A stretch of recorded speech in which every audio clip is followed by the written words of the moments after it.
Olá, marinheiros e estudiosos da mente. Hoje vamos mergulhar no universo caótico de Big Mom, uma das personagens mais intrigantes de One Piece. Se você não me conhece, eu sou Cassiano Santana, psicólogo, psicanalista e fã de animes. Agora prepare-se para uma análise que une a grandiosidade dos mares com os recantos obscuros da psique. Mas antes de mais nada, sejam bem-vindos ao canal Cinema.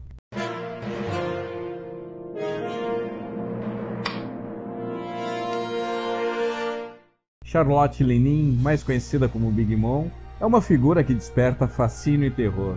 Líder impiedosa dos piratas da Big Mom, sua personalidade multifacetada vai muito além do estereótipo de vilania. Hoje vamos explorar como seus comportamentos, suas reações, podem ser interpretadas através dos conceitos da psicanálise, especialmente em relação aos sintomas psicóticos, como delírios, alucinações, desorganização e fragmentação da identidade. É importante deixar claro que essa análise é apenas uma interpretação teórica, aplicada numa obra de ficção. Então aqui vamos olhar para os sintomas da Big Mom, mas não daremos a ela um diagnóstico. Aliás, isso na atualidade acaba sendo um problema. As pessoas rotulando, olhando para o sujeito através do diagnóstico e acaba apagando a subjetividade.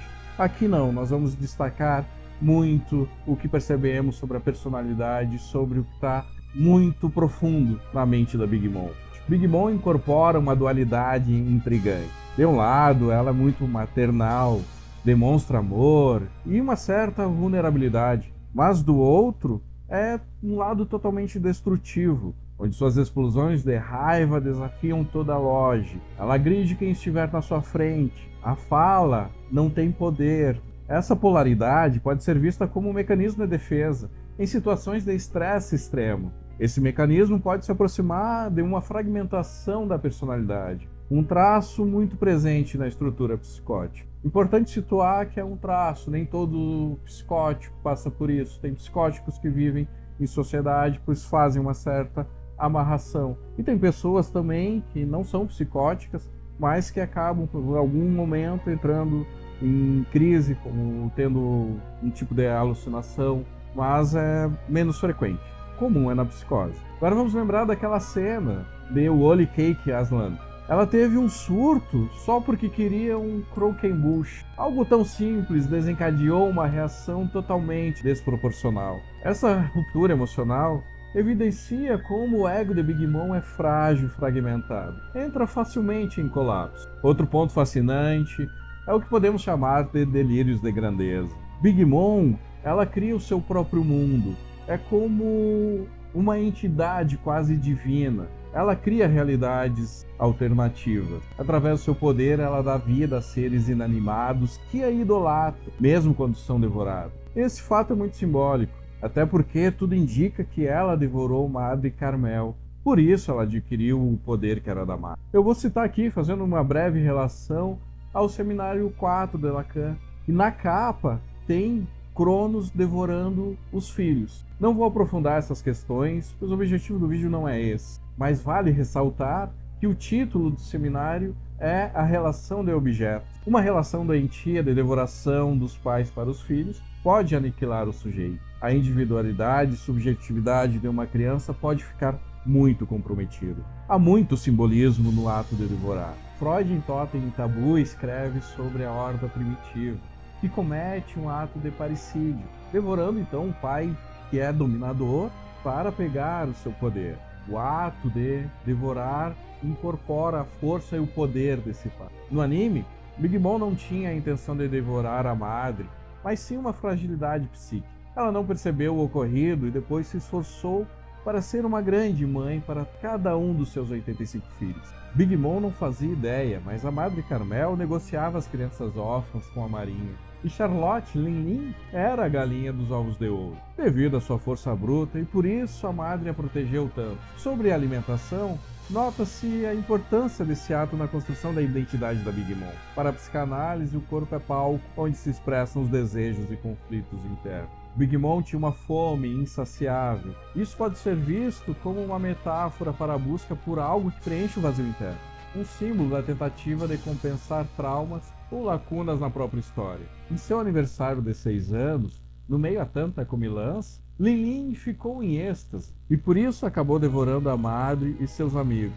Pelo menos é o que fica entendido. Quando ela recupera a consciência, ela percebe que só restou destruição ao seu redor e algumas roupas rasgadas. Big Mom, então, passou a ter algumas alucinações. Enxergava essas crianças do orfanato e a própria madre. Isso vem como uma tentativa de manter a sanidade. E essa é a função do delírio e da alucinação, de preservar a psique. Esses sintomas têm como objetivo uma reorganização da subjetividade. A alucinação para Freud tem essa função de retorno do recalcado, uma manifestação de desejos e traumas que estão integrados ao psiquismo.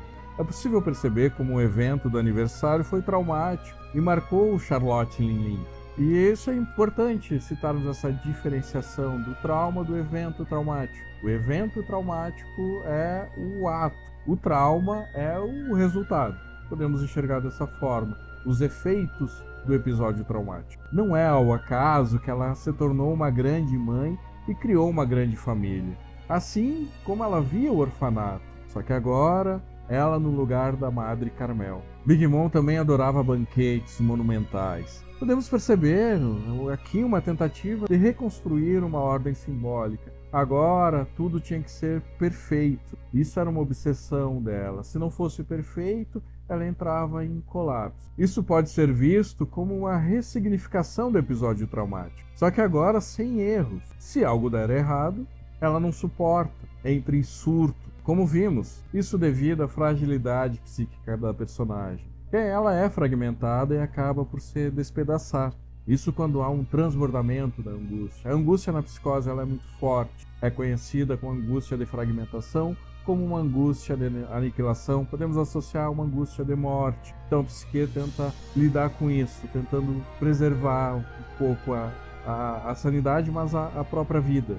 Agora é importante falar que isso acontecia desde quando ela era muito pequena, antes mesmo de ficar sob os cuidados de Madre Carmel. Podemos lembrar até como ela foi parar em Elbaf. Os pais abandonaram ela, justamente por ela ser muito grande e estava colocando a vida deles em risco. Em um dos seus surtos, ela destrói uma vila em Elbaf e derrota um dos anciões. Já o outro a enfrenta, mas a Madre Carmel o interrompe, se coloca entre os dois e leva a Charlotte embora. Além dos banquetes, vimos a busca da Big Mom para encontrar pessoas do seu tamanho, parecida com ela.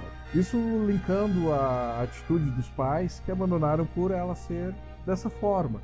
Percebemos a ingenuidade dela, tentando com as crianças do orfanato deixá-las normais, como ela tentou arrancar os braços ou diminuir os braços de uma criança que é da tribo dos homens dos braços longos. Ou abrir os dedos das barbatanas da criança que é homem-peixe. Então, tentando encontrar um padrão, que infelizmente ela não se encontrou num padrão e foi abandonada. Isso não parou por aí.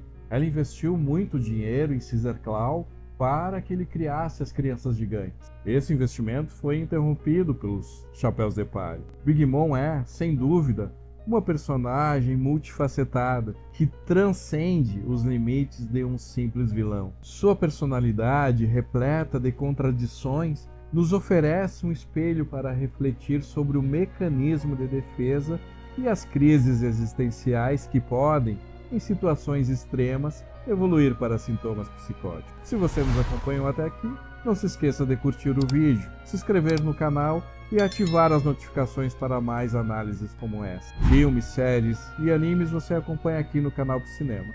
E até a próxima!